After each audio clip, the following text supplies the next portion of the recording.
Eto na naman, men. Luto tayo ng pansit. So, ayan, syempre, yung mga ingredients natin. Meron tayong pork, saka chicken, syempre, bawang sibuyas, carrots, kamatis, saka red bell pepper. So, syempre, samahan nyo ako. Simulan natin ng pagluluto. So, mag-isa muna tayo ng bawang, sibuyas. Ayan, pinagsama-sama na bawang, kamatis, sibuyas, red bell pepper, saka yung, yan. Syempre, lalagyan natin yung pork. So, simple lang natin, napakasigal. Alamin naman kung paano magluto ng pansit. Ito yung recipe namin, guys. Sinilagay yung pork. Siyempre, lagyan ng konting paminta. Napakasarap na naman ito. So, ayan, siyempre, gigisay lang natin hanggang sa maluto at maging golden brown ang mga ricado. Ayan, tinakpan na eh. Nako. So, ilagay natin. May konti pa kaming manok din natira. So, inilagay natin. Sayang eh.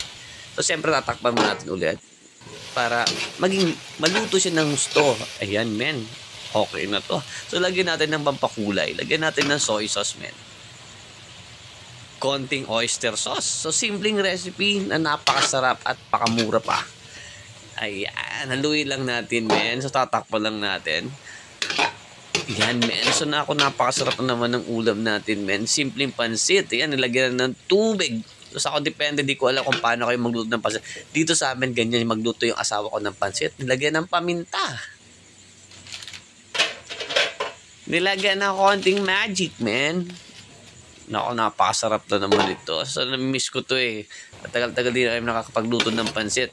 So, yan, nalagay natin yung carrots. Usually, pag kayo, parang mapansit kayo, nalagay nyo una yung carrots sa amin dito. Hindi, baliktad. So, yan, nilagay natin yung cabbage o yung repolyo. Saka natin ilalagay yung pansit. Saka natin sa tatakpan, guys. Yan. Yan, nakikita nyo. Nawala na yung ricado. Yung sahog. Ayan, haluin natin ng haluin. Ayan, men, lumalabas na yung mga karne. Yung sahog. Haluin natin ng haluin hanggang sa matuyo. Yan. Ganito kami magpansit dito. Nako, napakasarap nito. So, men, samahan nyo ako. Kain tayo.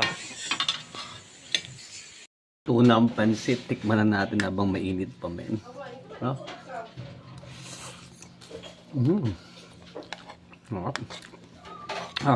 Pwede natin mais.